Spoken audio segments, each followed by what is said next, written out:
Well, hi there, racing fans, and welcome to another edition of Winning Ways, where we have got some very interesting stuff for you today, including a clip which will interest a lot of you horsemen out there that think that you can ride. This guy really can ride. But firstly, as usual, we've got to talk about sport, and we'll quickly go through Tottenham Hotspur.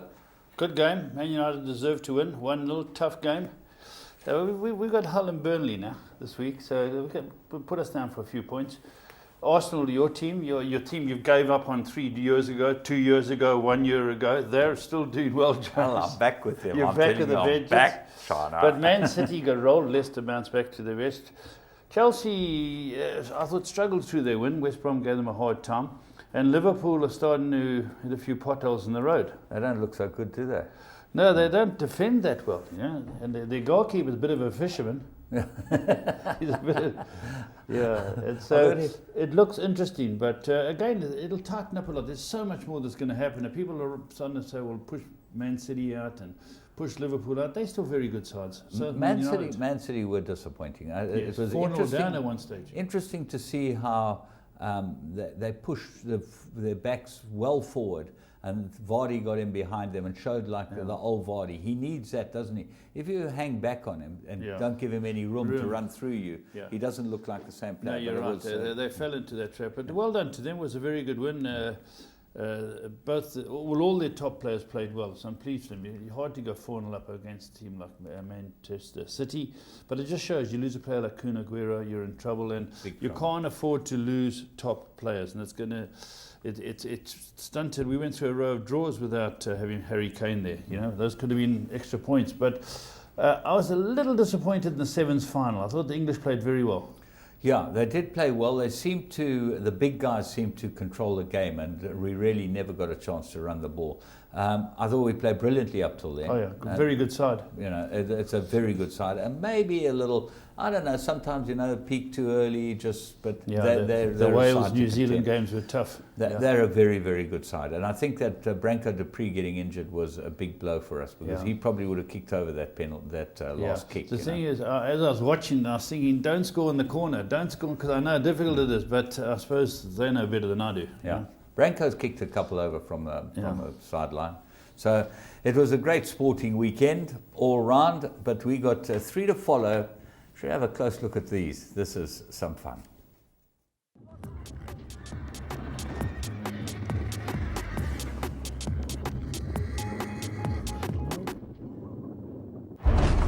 And they are off in the Travers.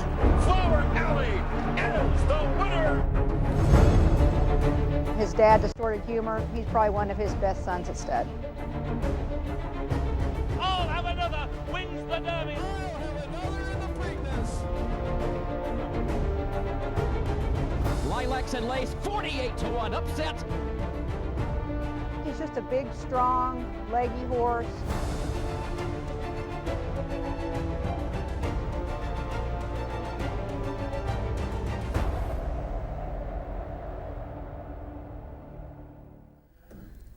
Right, let's go and have a look at the first one of our 3 to follow, and we picked up a beautiful Western Winter filly, bred by Lammas Kraal, owned by Lammas Kraal. Have a look at this one. This really was some type of run, because they gave her absolutely no chance of actually finishing where she probably should have finished. Picked up by my mates in Joburg. Very green. And when you watch this, you will not want to leave this alone next time. Let's go and pick up Redbury Lane at Vaal, 1,400 meters. She's drawn one off the outside, on the outside, and she falls out the pens. Yeah. Black cap. She's got the red and white colours and black cap on her.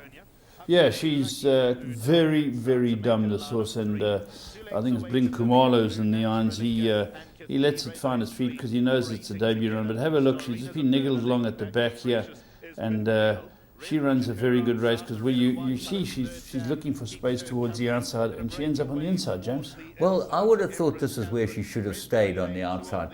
You know, she looked like there's plenty of room there. She's not really under any pressure to go with them. And she ends up ducking behind the horse with the red and green colours, Mario Ferreira's colours, where she's got plenty of room here. And where she ends up just shows how much ground she gives away. The leader is Clinton Binder's horse, the winner. Yeah, that's Contessa. Gee, what is it? Contessa Antonia. This wins a very good race. And there's an unraced horse called Red Ridge who runs a very good debut. But the horse that we've found, I think, does everything wrong, because it hasn't a clue. It's been urged to run and it's going nowhere. And it keeps going over towards the inside. And look how dumb this is. Look at it, trying to swerve in behind a horse that's stopping. And this horse really picks it up late, James. Yeah, she's really under tight hold, and you know, just give her one smack with the left, and there she runs on really well. I would think that over the right trip in the right race, you can have your maximum on this one, as you can with the one that we found in the next race, the fourth race. Also, 1,000 meters at the Vaal, and this is a trippy filly bred by Maritzentain and Wilgemoos Drift, owned by Maritzentain in Jessica's colours. And she patently has got a real ability. She's out of a Fort Wood mare, and she's ridden by Yannick Kreiling, which indicated that there was no interest in her. But watch this run. If I'm not mistaken, James, she found a lot of support, this horse. She really came in for a day's work of support. Yeah, and, absolutely. She, if my reckoning is right, she started at 22 to 10. Now she's a bit slow at the gate, but she soon gets up into the race and Cathedral County. Your eventual winner is a horse called Mine Shade, Corne Spies and Dennis Schwartz. And it gets clear, and I like the way this horse, Cathedral County, comes back late in the race, James. Yeah, she's certainly in there with a chance. She's 3 off the left-hand side of your picture in the yellow cap with the black body, and she's now getting urged along. But the way she ran this filly, she just looked like, she just needed to get shaken up properly. You know, she there gets a couple of smacks. Now she sort of lugs out. Then the stick comes out to the right hand, to the left hand. And she really does get the hang of it when this other horse challenges her, and then she has nowhere to go. Right at the end. But you would like to be with this filly next time out, wherever she runs. She certainly looks like a very nice filly. As we say, trippy out of a Fort Wood mare. She could be anything. Let's go and look at the third one. We picked up one at Scottsville yesterday. Yogus Governor trains us for Alcade breeders, and this ran a very good race. Yeah, this is bear in mind it was a soft track, so this was a good run. This is its debut run, and it comes out the gate well. There's a lot of speed in this race, because on the outside, your eventual winner, Verisite, is 2 off the right, very quick and gone, and down the inside is Scarlet Lady, very quick as well. So these two are gone clear. She's at about 6/7 being niggled to hold her position by Stewie Randolph, but she runs a very good race. Yeah, well, Damali gave trouble at the pens and didn't run badly at all. She's in the red cap right in the middle with the hoop sleeves. And this filly's just on her left-hand side with the white sleeves and the corded cap. Under a ride from Steve Randolph, just getting punched along, not really making much impression here. The filly on the outside, the winner, is gone. Scarlet Lady stops quickly late, but watch how this filly runs on when she gets a left-handed smack. Yeah, she gets a couple of reminders here. She goes through that gap very nicely. I thought this was a nice debut. I think she's going to come on, because the winner's very quick and had them all off the bit early. Certainly looked like a good run, and certainly one worth having a close look next time out. As we always say to you, look at the fields these horses go into, especially Redbury Lane. Look what it runs in. You'll find the right field for it, and it'll be worth having a bet.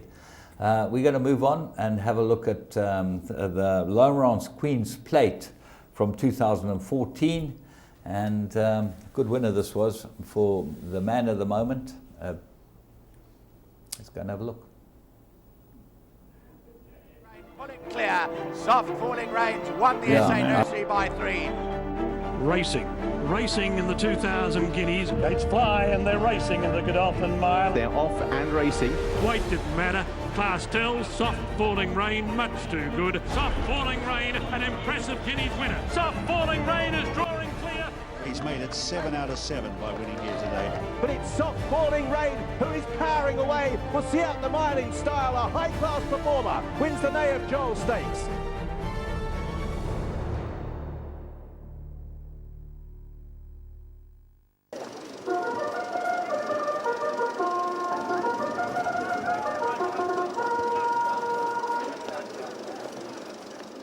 Ready to run at the 1600, all clear, gates fly, racing to a perfect beginning in the Lomrock Queen's Plate.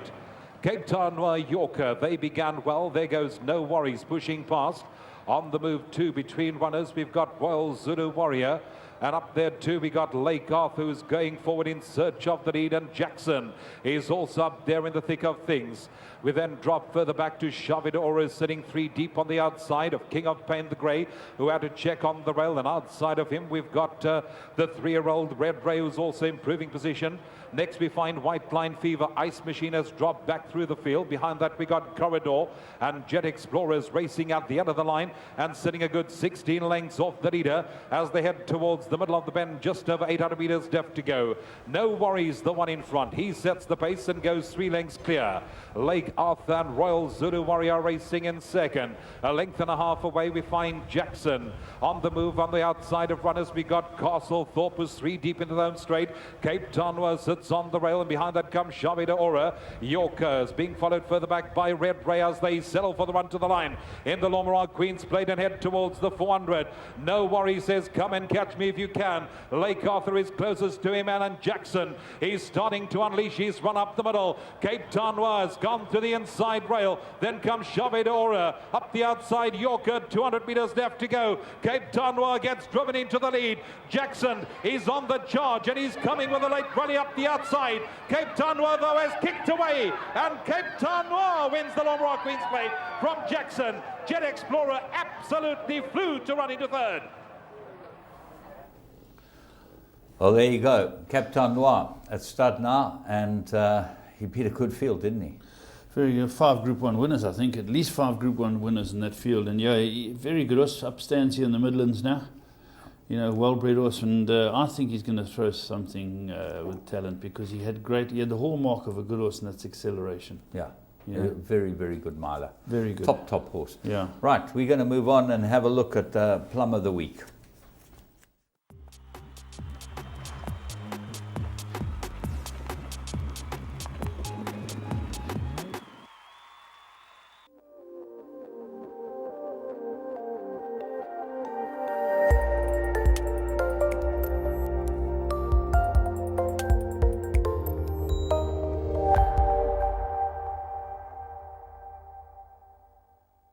Right there. Roy's Ambassador tries to put in a claim. Roy's Marciano still there. Monte Cristo starts to run on. She's a leader on the outside. The leaders Roy's Marciano and Monte Cristo with a big run. Highway Explorer between the two of them. And it's Monte Cristo now coming on powerfully at Roy's Marciano. Monte Cristo got there. Second perhaps Roy's Marciano, Highway Explorer, and she's a leader. They put the blinkers on him. He looked like he was cherry ripe, owned by a new owner. Do you know the new owner? Diedrichs, isn't it? Gary Peer. Has he got a share in it? Gary Peer. So you know what? In Interbet, Gary Peer's the Interbet man. That's right. Yeah. In Interbet, they were giving Christmas bonuses 4-1 about this horse. You know, but it was talking about Christmas bonuses. Is Gary Peer listening? Yeah, he's listening. Is he listening? Good. Yeah. Okay. And Raul Barelovitz, well, he was eating lunch, Raul, and Gary Peer was giving us a Christmas bonus on Interbet. Yeah. And wonderful win, the son of Trippy, you know, bred by our mate Anton Proctor. He was there at the races, and hopefully they will give Charles Laird a little fillip. He hasn't been well, Charles, and he's going to be going in for surgery at the end of this week. You know, they just wanted to get his blood picture sorted, and he'll be all right. But our thoughts are with him. Very good win, and Charlie, come well quickly. Let's move on, and we're going to have a look at current affairs. If you love soccer and you play the tote, you won't believe what Interbet has to offer you. All the excitement of tote betting on your computer or your cell phone. It's simple. Choose your teams and your bets, Work out what your combinations will cost, see how big the pool is, and place your bets. You can even track your bet live as it happens and get updates on your progress. It's all the fun of the tote on your phone. So what are you waiting for? Sign up now at www.interbet.co.za and you could be a winner.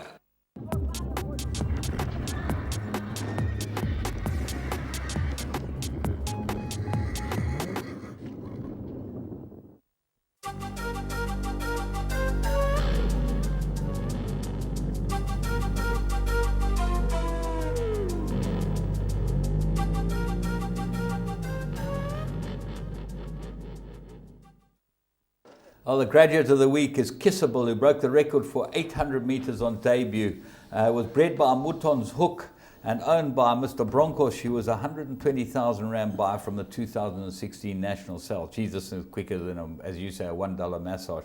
Daughter of Antonius Pius, out of the grade 1 place, Jalad mare Kiss for Kate, and a half sister to 2 winners, including 6-time winner Thrust. So there's a lot of pedigree, a lot of speed in this pedigree. Matchy, I think, stepped it out, and it absolutely James, doubled. have you noticed how they're getting a lot of these 800, they're getting a lot of horses now because they've got these early big feature races, you know, for horses. Get your horse to win, you can get into a R1 million race in January and things like that. So I think, especially down in Cape Town, I looked at Dynasties debuting and winning, and Michael de Kock, who's not known for us, he's sent out about 3 already. Oh, yes. But no, Michael's always got very good with 2-year-olds. He's very good, been a very good trainer of 2-year-olds. He's very good at 2-year-olds, 3-year-olds, 4-year-olds, 5-year-olds. Dubai, He stops at 6. Hong Kong, America, wherever you want to go. Wherever to go. Well, we're looking forward with interest to seeing the Dubai racing season again this year. But that was the Bloodstock South Africa Graduate of the Week. Just talking about Graduates of the Week, you've got to believe that Frankel's first Group 1 winner in Japan was something special. Yeah, you know, great start to the career. Had wonderful mares, and some people were saying, let's see them get the Group 1 winners, and well, that's been done. You know, Soul Stirring has won it, and won comfortably. It remains unbeaten. So Frankel looks like it's going to be a great success. It's interesting, she's out of a mare called Stesalita, who was by Monson. You know, that's a German stallion. He's been a fantastic stallion. Wasn't Monson the sire of the winner or the runner-up of the Melbourne Cup? Yeah, absolutely. Yeah. And he's won the Arc de Triomphe. He's won everything. Very Monson. good, very good stallion. Fantastic stallion. Yeah. But talking about, that was Japan. The Japanese arrived in Hong Kong and woke everyone up with a couple of very good winners. Yeah, I was just going through them, James. And Ryan Moore had a winner there. He won on a horse called Maurice. It's by Screen Hero. I don't know the stallion. Yeah. Screen Hero, out of a Carnegie mare. And it's called Maurice, a 5-year-old, and it won. It's now won 7 of 13. Well, that won the cup. Screen Hero won the Japan Cup, okay? And he's out of a mare by Carnegie, who won the Arc. So the one thing about the Japanese is that they've got away from this breeding for speed. They breed for horses that go over a trip, and they really breed good James, horses. because their stake money is so high, I think they've got 3 or 4 of their horses in the top stallions in the world, simply because of stake money. Ahead of Galileo. Yeah. And Galileo is one of these standout stallions, you know. So it's very interesting. Sunday Silence was a standout there. Deep Impact. Yeah. Yeah, they were big stallions there, so they've done it right. That was the cup. That, funny enough, Harry Sun got an invite to the cup, but we thought we couldn't have him ready to go 10 furlong. Then they had the sprint. Let's go back to the sprint now. Aero Velocity by Pins. Yeah. 8 years old, Group 1 winner. He won this race 2 years ago. Yeah. And then last year had a hiccup. There was a problem with him, and he didn't run. But he's obviously some type of sprinter because you know they had the best they could find in town. And wonderful to see 8-year-olds winning. Yeah, I agree. You know, these type of races. The other race was the mile, obviously, and that was won by Beauty Only. And it's the second time these owners have won a race on the big day at Hong Kong. So it's very nice to see that happen. There was also, funny enough, the Holy Roman Emperor. Just before we go any further, and he is the sire of 2 very good horses in Hong Kong, more than anywhere else in the world. Designs on Rome and Rich Tapestry. That's right, yeah. He's done well. We had one out here. Charlie Laird had one that won 4 or 5. Hopefully won the Oaks, I think she won the Oaks. Yeah, we've had some nice horses here. Then they had the Longines Hong Kong Vase, and you know, a lot pointed to Highland Real winning it, and Highland Real got beaten by half a length, by Santana Crown, Joe Moreira, you know, by Marju. Yeah. But the interesting thing that the runner-up Highland Reel has raced in 6 different jurisdictions this year, winning the King George, winning the Breeders' Cup. So a very good horse. Do you know how many air miles Highland Reel has done in the last 12 months? No, I don't. 100,000 air miles. Jeez, that's platinum now.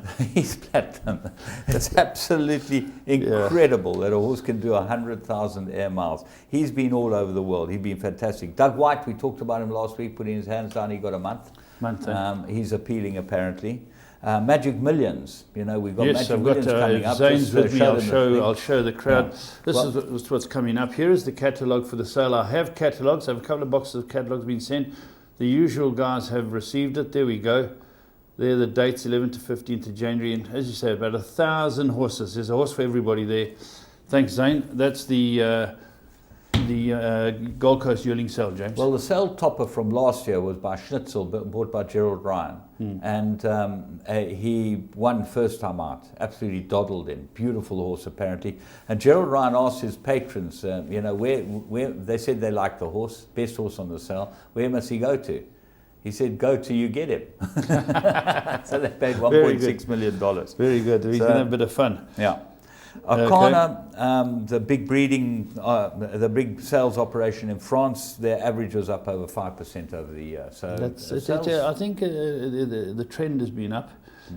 James, Rocket Man, good news that is coming back here to retire. Yeah, he's going to Mike Stewart's farm at Noordhoek, which will be fantastic for him. He can go to the beach every day and have the retirement he deserves. But what about the BHA? Now, James, they put together a business plan that'll accommodate all their boys, their trainers, breeders, jockeys, and you looked into it. Yeah, they've done a 3-year plan. They're only increasing their prices 7.5% over 3 years. Okay, 2% this year.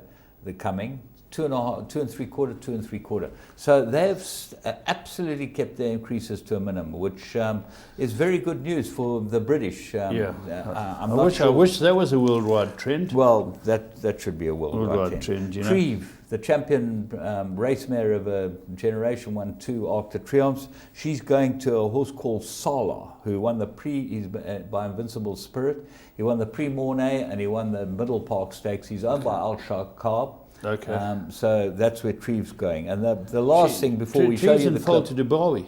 Yeah, she's in Fault to Dubawi. Well done. The last thing before you show you the clip, Liam Brennan died. Now, Liam Brennan, most of you won't have any idea. He's got 2 sons, Neil and Ian, who run a great breaking and training establishment in Ocala. Real Irishman. And he was involved, Neil Brennan, Liam Brennan, in the, what was it called? The Yellow Sam affair with Barney Curlin. Oh, the big punting coup. Yeah, the biggest punting coup ever in Ireland, because it's called the Yellow Sam affair. Are they both still in jail? They pulled it off. They manoeuvred. Barney's famous for it. You must read his book. I must get to read it. He's famous. But we want to just show you a clip of... Let's do the race. There was a feature race, the Southern Cross. Let's go look at the Southern Cross, because we had Carry On Alice and Real Princess dominating the betting, but Justin Snaith had other ideas. 600. It up. Rock On Baby's racing handy too. Varumba is right there along the outside, and Carry On Alice now comes forward to join issue as they come down to the final 400. Carry On Alice up towards the outside. Varumba and Joe's Bond, they go the quickest. Inside of those, Real Princess is trying to get into it. Scandal is also starting to run on nicely between runners. Carry On Alice, Joe's Bond, there's plenty with chances. Scandal down the inside. Joe's Bond hanging tough. Carry On Alice trying to get to her along the outside. Joe's Bond keeping her at bay. Carry On Alice. Scandal is running on. Joe's Bond keeps rolling though and stays on to win from Carry On Alice. Scandal back in third. Beach Goddess behind that. They were followed by Real Princess. Further back Victoria Laval, and in behind them. Well, Donovan Dillon for Justin Snaith and Captain L, dominant again, James. Yeah, bred by Claver Flay, owned by a nice bunch of people for the Snaith stable. Justin, and she won a very good race. Carry On Alice didn't... Tried hard. Yeah, she tried hard, but she should have actually, on merit ratings, have had this filly absolutely struck hard. Maybe she just needed... Yeah. Ran anyway, well. She's coming back to her best. Now, James, you've had experience when you played polo in Argentina and that, and seen these great riders, and I don't know what you told me what they're called. That they go out there and they get on these horses and they've got incredible ability. You played polo with a few of them who had great horsemen. Yeah, Anibal Garcia was the guy I played polo with, who was an Argentine rough riding champion. They call this rough riding. It's rough riding with horses. Yeah. You just hold on to this horse. It's a criollo. That's what the native breed in Argentina. And you hold on for as long as possible. Anibal was a bull of a man, and he could ride anything. He was absolutely unbelievable. Fearless. He was a five-goal polo player. Not a great polo player, but he was a very, very good rider, and I really looked up to him as a kid, looking up at this guy riding horses. This is how they ride. This is an experience. Yeah, this is amazing. This horse just wants this guy off it, James. You know these boys. Look at this horse now. This horse is lunging forward, and he's got his feet up near the ears. He's not good. But look at the horse now. The horse now resorts to other tactics. Look at this, James. Look at this. This is so dangerous. That has got to. That's got to be the end of the rider at least, and not to. Not yet. And the phoenix rises from the ashes. Look at this, James. This horse is throwing himself about, loving it, and saying, "I'm getting this guy off. Okay, I'll try the old backflip again on my flank." Now the guy's got to be off. No. There goes a polo player past that. Now these polo horses are just watching that no one gets injured, because I believe no horses get injured. No, they don't get injured. It's unbelievable. Anibal Garcia at his very best. What a champion. Look at it, he's lying on its back. Yeah. And the horse thinks, okay, let's give him one more big one. No, this guy's got amazing balance. No, they come in and they take him off. And that's how you ride horses in South America. James, wonderful stuff. They couldn't get me on that. They couldn't get me on that. Well, they get anyone on it. You know, when a horse falls over on top of you, normally the pommel of the saddle or something's going to get you. Yeah, it's happened to me. So no, in the chest, and it wins you. Yeah. And this guy just sits with the horse. It's funny how when the horses reared with them in Argentina, they used to grab the buckle of the bit, pull their heads. Lenny Taylor can do this, you know, Lenny Taylor. Yeah, Lenny pulls their head and they step off them so that they push them over and they land on their side. Then they sit on their head and give them a few wallops. They get up, they don't rear with you anymore. Is that one of like a breaking in type thing? One of the breaking. But this was breaking everything. Brilliant stuff. Brilliant stuff. We'll be back with Graham Hawkins.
Well, every now and again here on Your Call, we end up getting to speak to people that know more about racing, a lot more about racing than most people in the industry. And Graham Hawkins is one of those people. Been around the industry forever and ever, and certainly started your career as a commentator. You miss the commentating?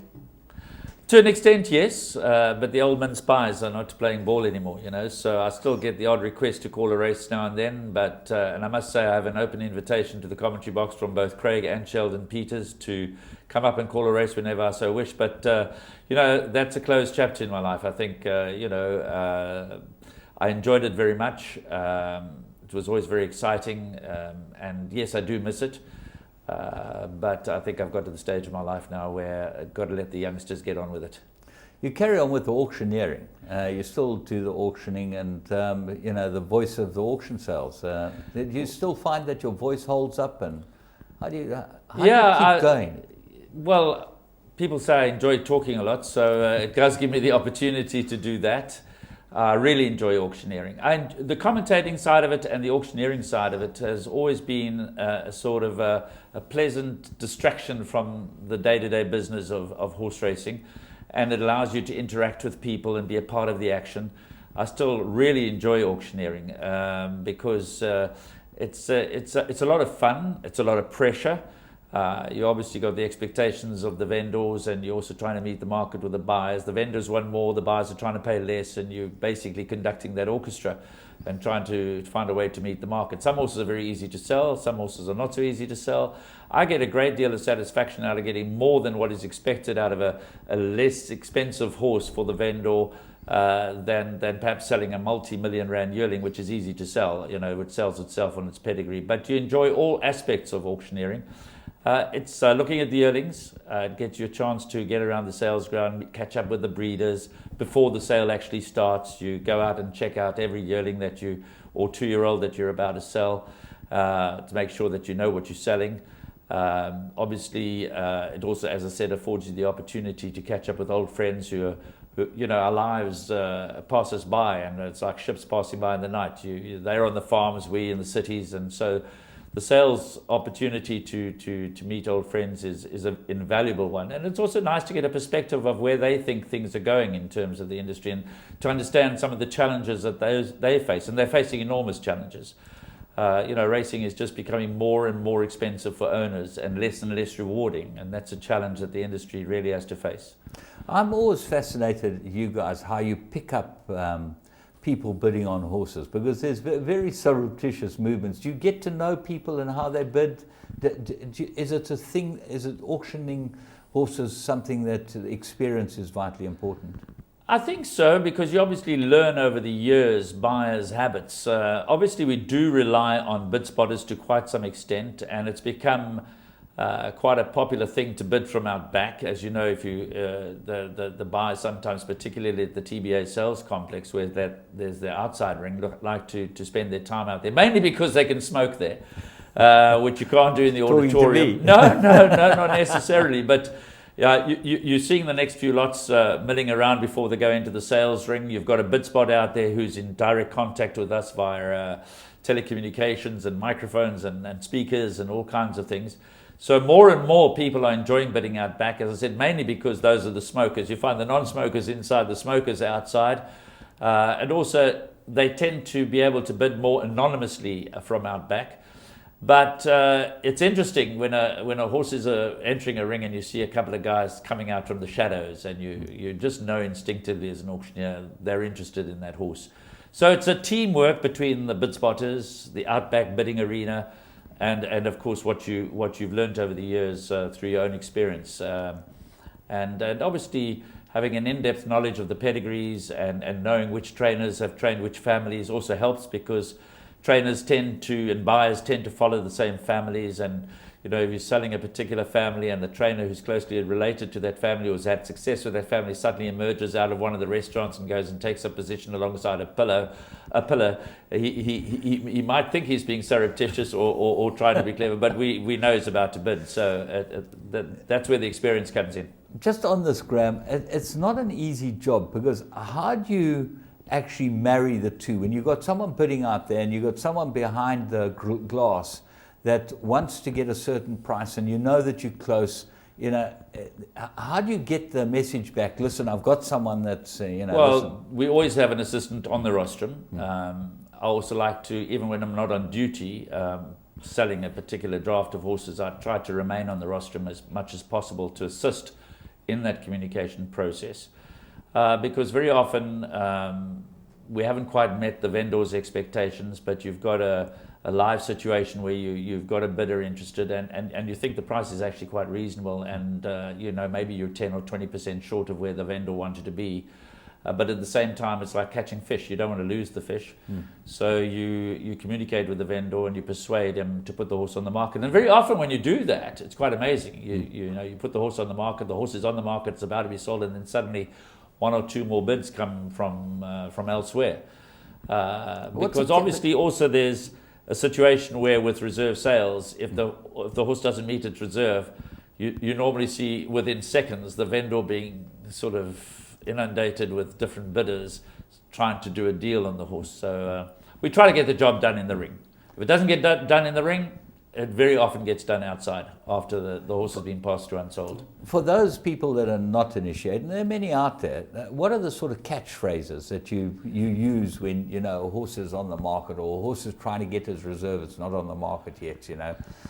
Well, when a horse is on the market, I generally just say it like it is. You know, the horse is on the market, and we are selling it. And because sometimes people perhaps think the horse is nowhere near its on the market price because maybe it's a lot less than they thought the horse would go for. So all of that information which you can impart to the bidding community is important. So it's important they know the state of play. More than one occasion I've known a buyer to lose a horse because he didn't really think it was on the market and didn't bother to put in a bid, thought he'd go and deal with the vendor direct, only to find that the hammer's come down. And someone shock and horror. And somebody else is now the new owner, and then they go offer profits and all kinds of things. And you know, an auction situation is where the buying public determine the price. You know, the vendor can have a reserve, the vendor can have an expectation, but ultimately it's the fairest way of selling horses because at the end of the day, nobody can force a buyer or a bidder to go beyond where he wants to go. And when he calls it a day, he's called it a day. If it hasn't met the vendor's expectation, the horse gets passed out. If it has met the vendor's expectation, the hammer will come down and a deal is done. But I find it very exciting. And it, you know, we all have different styles. You talked about catchphrases. We all have our different phrases, and we've learnt a lot. With Steve being having come from Australia on now 12, 13 times in a row, and other auctioneers and John O'Kelly and so on. So you start learning from the other guys, and they learn from us. And they learn from us about the local market because obviously the international auctioneers coming in, they're very skilled, they're very good at what they do. Steve Davis is a world-class auctioneer, as is John O'Kelly. But they don't necessarily know intimately our market on a day-to-day basis, although obviously with John and with Steve having come for so many years, they've now got to know the people as well. You know, so it's a nice combination of the local flavour, myself and Andrew Miller, and in years gone by, Peter Lovemore and Clive Gardner. So I'm just blessed to have had the opportunity to sell over so many years because I really, really enjoy it. There've been some real fun guys on this. Yes, you know, and Mike Galassi. Mike Galassi, wonderful man, really a wonderful guy. Man. You know, a lot of these guys came Henry from Beebe. We've had out here. Guys, and if you go back in years, David Nagel was the first international auctioneer that I ever came into contact with. He used to come out and do Selwyn Simpson's emeritus bloodstock sales at the Goodwood Showgrounds where the casino now stands. I've mentioned this before. And so, you know, David Nagel is now a well-known and worldwide respected speculator. Horseman. We're going to move on from David Nagel. We're going to have a little break because we don't have much time to get through this. So we're going to just have a look at what we've got from Magic Millions. Won a maiden at Turfentine. He was a $200,000 buy. He's beautifully bred. He's by Fastnet Rock out of a Woodman mare. He's got stallion pedigree. Magic Millions, as you know, 11th to the 15th is the sale. Right, we're back with Graham. And Graham, all right, we've talked about... Talking about Magic Millions, though, just to end off that part of the conversation, while I've had many opportunities and grabbed them with both hands to call races overseas, I've never been able to get into a situation where I've been able to sell overseas. Clive Gardner used to do the sales in Ireland for many years, and but that's something that's eluded me. I would love to have had the opportunity to sell overseas in a different market, in a different atmosphere. Let's see if we can't get you to Magic Millions. I think they'll look at my age and say, what? They're quite a good bunch. Anyway, now let's get back to business, or down to business. Graham, you obviously were the racing executive, Gold Circle. Now you've got many hats, and one of the things that we need to talk about is handicapping. There's a lot of things going on in the handicapping at the moment, and so especially there's talk about downgrading of races and all that type of thing. You know, part of being in the international global village is that you have to measure up. And South Africa is a member of the Asian Racing Federation, and also a signatory member to the Asian Patent Committee. And right now, from a graded races perspective, we're under a lot of pressure as a country to bring our graded races program into line with international standards. Now, their benchmark, and this is where graded races and handicapping are so closely aligned. You can't separate the two when discussing either. And the international benchmark, for instance, for a grade 1 race is that the average rating of the first 4 past the post and or the top 4 highest rated in a race needs to be 115. Now, for the most part, where our ratings are, we just can't comply with that criteria. And the Asian Patent Committee is bringing a lot of pressure to bear on South Africa to reduce its number of graded races in total, but also more particularly its grade 1 races. We had 34 grade 1 races. Last year, as a result of the pressure from the Asian Patent Committee, we reduced that number to 30 by downgrading the Eland Gold Cup, which clearly didn't measure up, by downgrading 2 of our juvenile races, the 2 1400-meter races run on Vodacom Durban July Day. That was a decision we made because we felt there were too many grade 1 races for 2-year-olds. So in order to get our pyramid right, we probably needed to reduce the number of grade 1 races for 2-year-olds. So those races were downgraded, and the pressure hasn't stopped. So the Graded Races Committee, which is a subcommittee of the National Horse Racing Authority, basically acknowledges that we've got a lot of work to do. So they formed a bit of a task team, of which I was included as a member, along with Roger Smith as a handicapper, Kevin Somerville as an independent, but also representing the TBA, Jay Harrell, who's the national program, and Clyde Basil. We got together to have a look at this problem. I'm not in a position to divulge what our recommendations are necessarily at this stage, because we only met a week or so ago, and we haven't even had the opportunity to put those recommendations forward to the Graded Races Subcommittee. So it would certainly be out of school for me to start mentioning how we're thinking. But what doesn't change is the fact that obviously we need to get our graded races down to 25. That's the number that the Asian Patent Committee has said in order for us to be comparable to the rest of the world, bearing in mind that the UK has 36 grade 1 races or group 1 races, and also to measure up. But therein lies the rub. In order for us to measure up, we're going to have to change the way we rate our horses. There's no doubt that our horses are rated too low. And I think there's enough evidence on the world stage to support this. And what is pleasing is that the Asian Patent Committee recognized this. And so, whereas I was fearful of the fact that if we suddenly raised our ratings, and we'll come back to that discussion, but if we suddenly raised our ratings, they may think, well, this is nothing more than smoke and mirrors. But there has been acceptance by the Asian Patent Committee that, that our ratings are too low. Now, before we get into that detail, James, it's a very complex subject because, of course, we've got the international cataloguing standard, and South Africa finds itself in part 1 of the international cataloguing standards, which means that all of our graded races and our listed races run in South Africa are internationally recognized, can be used as such in catalogues worldwide. If we don't comply ultimately with what they're asking us to comply with, we run the risk of being downgraded into part 2 as a country, which means that none of our graded races are recognized in international catalogues. And that, of course, would be disastrous for South Africa in so many ways. So we have to comply. We've got to move in the right direction.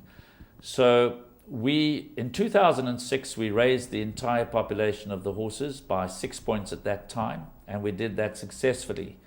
We tried again a number of years back, and perhaps it was the way that the whole message was disseminated, but there was fierce resistance, and it never happened.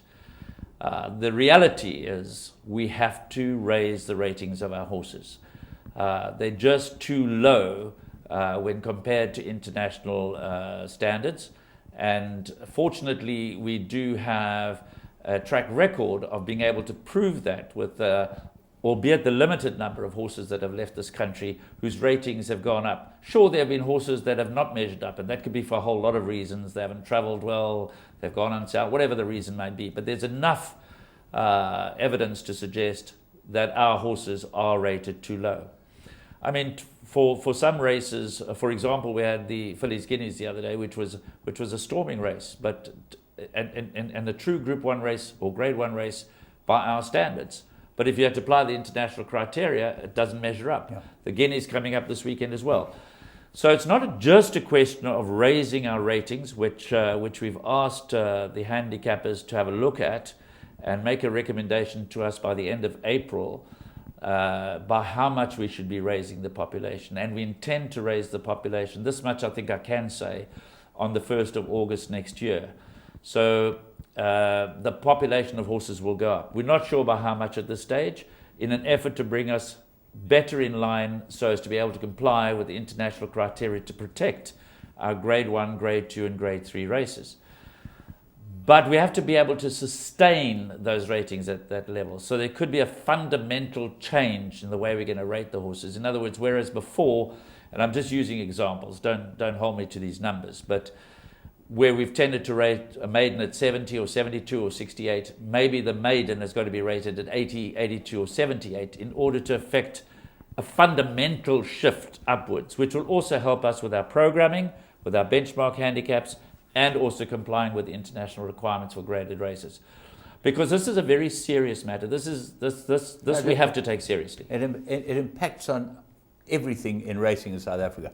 But it immediately brings 2 points to mind. One is that the top horses are probably too highly rated, because there's no way that you can talk about horses like the champion sprinter in South Africa being 121 and equaled, or 124 and equal to the champion sprinters worldwide, which are in that sort of bracket. We are not in that class.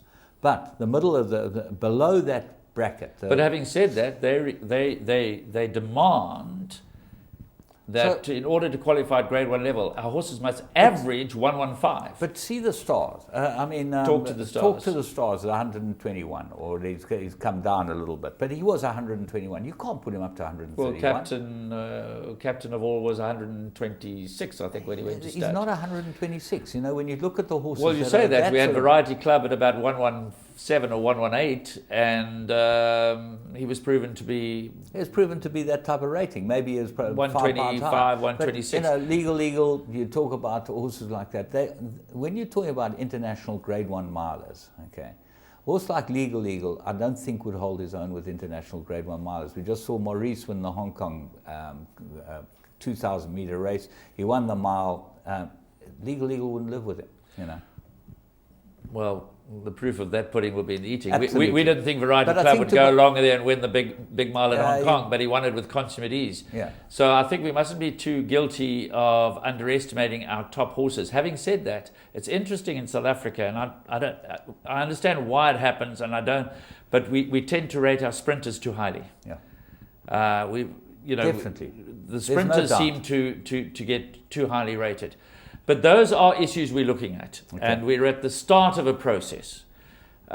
We've had one meeting as a task team to look at this issue. We're also looking possibly at taking the opportunity to look at the entire national feature race program, which has developed regionally over many years. I'm not saying that there would be landmark changes, but we're looking at it because in dealing with this issue, you really want to open up your mind to saying, okay, South Africa is very much, as I started off saying, part of the global village, which is fantastic. We have stars all over the world, equine, jockeys, trainers, administrators, performing duties in major jurisdictions around the world with great success. And although we find ourselves, and I sound a bit like Mickey Goss, at the southernmost tip of the darkest continent in the world, it's we have to measure up. And unfortunately, we do not have horses coming in and out to consistently measure our population. Whereas in Europe, you'll have horses going from England to France, from France to Germany to Italy to measure the levels of their Group 2, Group 3 races. You've got the horses flying across to Hong Kong, going to the Breeders' Cup. So it's a lot easier for those international handicappers to try and see where everybody fits in, because they're competing across borders on a consistent basis. We're lucky to get a few horses out under duress and under extreme protocols, and we've seen evidence that our horses are able to compete at a certain level. Southern Hemisphere wise, and in America we do extremely well. We do of course battle against the might of the Irish and the British on their home ground. But I think we are guilty of underrating our horses. So I'm not sure I would agree with you that our top horses are overrated. But there are clear problems, many of which have arisen as a result of restrictions placed on handicappers, etc. And we can talk about that for a day, where the population is the vast majority of the horses are too lowly rated. Okay, I'm going to come back to you. We're going to take a little break. We've got a race to watch, and we'll be back now with Graham. So, Graham, race to watch. Back with you. There seems to have been, and obviously we've gone through the rating of horses. There's been a paradigm shift from the handicappers in the way they handicap races, certainly in the last year or 18 months. I've seen it happen always now, that these handicappers give horses 3 points for winning a race, let's say. The second horse gets 2 points for running second. The third horse might get 1 point or whatever. But there seems to be upping the horses that win and run second and third, and then dropping the horses that run unplaced. Even though sometimes they run a very good race, they just get dropped unilaterally. So what happens is you get a couple of the field going up and the rest of the field going down. That is why the ratings seem to have dropped over the period, certainly in the last year. I don't think I can disagree with you. I think that there are some fundamental issues which the handicappers need to get right. And I think, as I said a moment ago, I said starting with perhaps rating the entire population higher to be able to sustain a overall raise in the horse population to meet the international requirements without being accused of smoke and mirrors in trying to be underhanded. That's our big problem, isn't it? So horses dropping down the bottom, and I guess perhaps we are overreacting to 1 or 2 runs of a horse too quickly. So it's a question best thrown at the handicappers. We all have ideas how it should be done or shouldn't be done.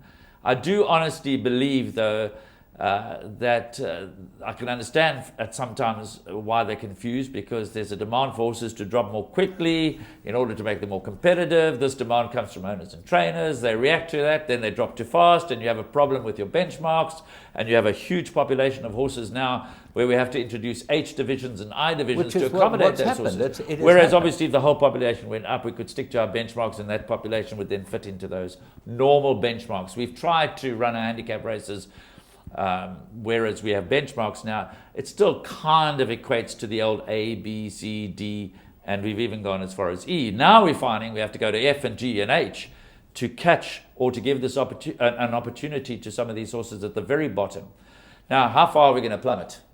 So some remedial action needs to take place. Let's put them up 10. So my feeling is that that's probably going to be the number, but I don't want to preempt what Roger Smith and his team are going to come up with as a recommendation. We've given them to the end of April to come up with a recommendation for implementation on 1 August next year. It's complicated to change ratings in between seasons and in between the Cape season and then the Highveld Autumn season and then the KZN Champion season.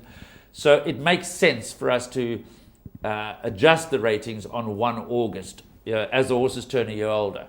And I sincerely hope that the racing community, and we'll obviously impart whatever it is that we're going to be doing through the Graded Races Subcommittee and through the appropriate NHA subcommittees, hopefully in a more balanced, more informed and acceptable way, so that when this happens on the 1st of August, it is received with open arms and a clear understanding of what it is that we're trying to do.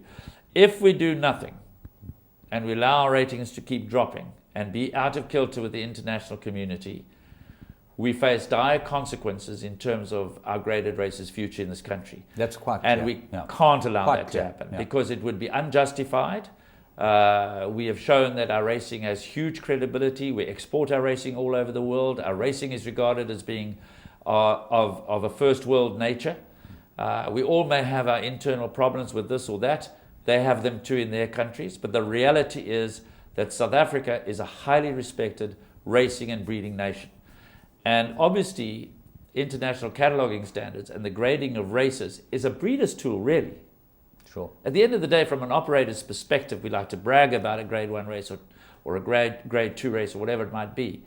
But most of our racing fans come to the races to see good horses in action and probably don't even understand what it takes to be a grade 1 race to grade 2 race, grade 3 race, etc. But it really is a breeding tool. And that's where it all starts, on the farms. And if we want to get international people to come out and purchase South African horses, we better be sure that our graded races are internationally recognized. Yeah. But it's just seemed, and this is just the final point, Champion season is the only season where you get the conglomeration of all the best horses. It seems very unfair to downgrade to two-year-old races, which are highly important on the cattle and on the calendar, where you're getting mass participation from Joburg, from Cape Town, and from Durban. Whereas in the other two centres, and this is where the anomaly might come, you're not getting mass participation because the Cape Town season is very close to the Joburg season, so some of the best two-year-olds don't appear there, and some of the best two-year-olds don't appear in the Cape Town season because the Joburg horses Cape don't Town don't have graded races of any substance for two-year-olds, for the very reasons you've mentioned. The KZN Champion season, again, for the reasons you've mentioned, is where the Group 1 races for two-year-olds, I mean, we had 6 of them. And there was, to be honest, it was a measure taken to show good faith to the Asian Patent Committee. When we looked at our graded race and said, well, we've got to reduce as the first step to 30 graded races, and 7 of them were for two-year-olds. It seemed a little top-heavy on the two-year-old side. So Gold Circle came to the party and said, okay, of the 6 grade 1 races that we stage as two-year-olds, being the 2 1200s, the 2 1400s, and the 2 1600s, when we looked at them historically, the strongest were the 1200s and the 1600s. So it wasn't just a thumbsuck. We actually looked at the history books of those races and said the weakest of them appear to be the 2 1400-meter races. The strongest, the 1200s, were the strongest, followed by the 1600s, followed by the 1400s. Obviously, any one year could prove to be the exception. Correct. But when we looked at a 10 to 12 year period, that is what came out. So it was a measure that we took to, firstly, to show good faith to the Asian Patent Committee. Secondly, to make sure that in reducing the grade 1 races, we reduced the number of grade 1 races for two-year-olds proportionately, so that there wasn't an over-emphasis on grade 1 races for two-year-olds. Many two-year-olds, as you know, don't necessarily train on. Some do, some don't. But that is also a situation that exists the world over. So it's a very, very difficult subject because obviously people get very emotional about, especially the owners of trainers, everyone the gets breeders. emotional. Everybody gets emotional in this industry. But let's move on. But the reality is we have to comply. Let's move on. Champion season's coming up. I know you... don't chase the time away so fast. But obviously, you know, we get through the Cape season and then we start getting ready for the Champion season. Anything in the pipeline that we should be looking forward to that should be fun? Well, we've already obviously started working. I think kudos to what's happening down in the Western Cape. I mean, we've seen some fabulous racing, some quality horses, and the 3-year-old crop looked to be exciting, and we've got some great new stallions around. So amongst the younger horses, the 3-year-olds and the 2-year-olds, I think there's a whole lot to look forward to. So we started planning for Champion season, as we always do at this time, and of course it's a work in progress all the way through. We've got I guess our biggest emphasis this year is going to be on the tracks, to make sure that the tracks, we copped a lot of criticism last year, some of it fairly, some of it perhaps a little unfairly, but whichever, we have to deliver world-class tracks to match up with a world-class program which brings all of the champions from around the country. So we've taken a different tack on ensuring that we can present our tracks, particularly at Greyville, where many of the graded races are run, the Greyville turf track in as good a condition as can be.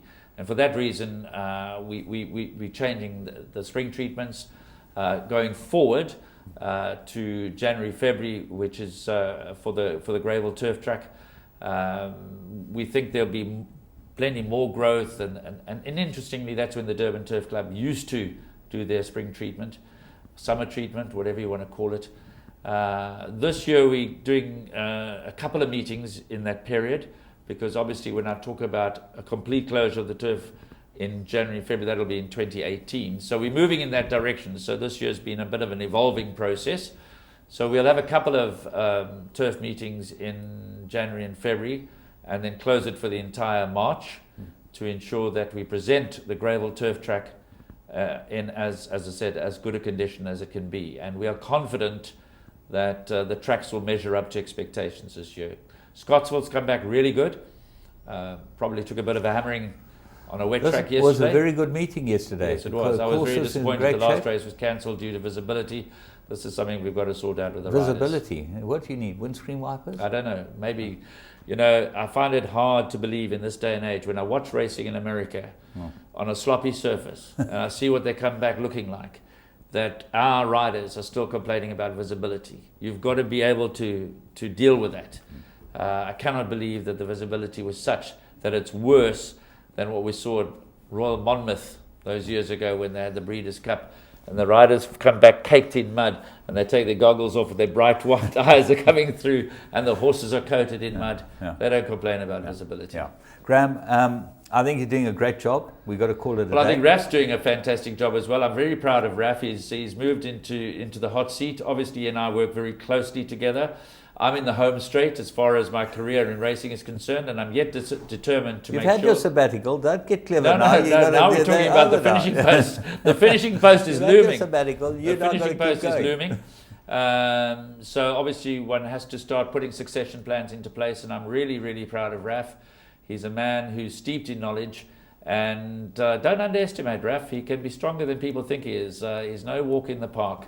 And he's very methodical, and he's very open to communication and so on. As a good master always says, my pupil's better than me. Well, I'm very happy to say that Raf's better than me. You're the very best, Graham Hawkins, and always have been, and a real treasure to South African racing. Graham, thanks very much for joining us. We've got to wrap it up. And I know that you want to carry on about the rest of your staff and how good they all are too, but forget it, okay? Can I take this opportunity of wishing everybody a very happy Christmas and all the best for 2017? You certainly may. Graham, thank you, and a very happy Christmas to you, and thank you so much for joining us on the show.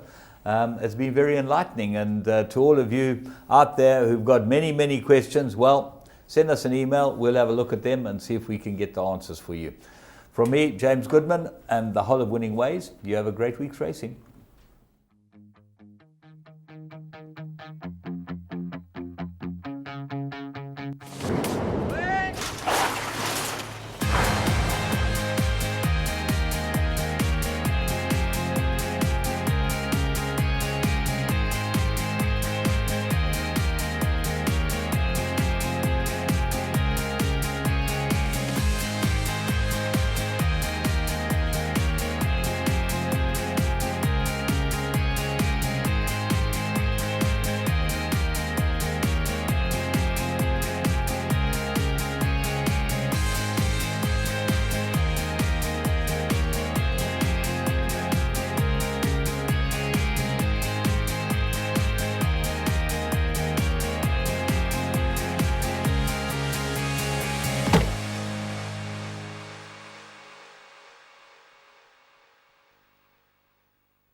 Your world of winners is now online at www.teletrack.com.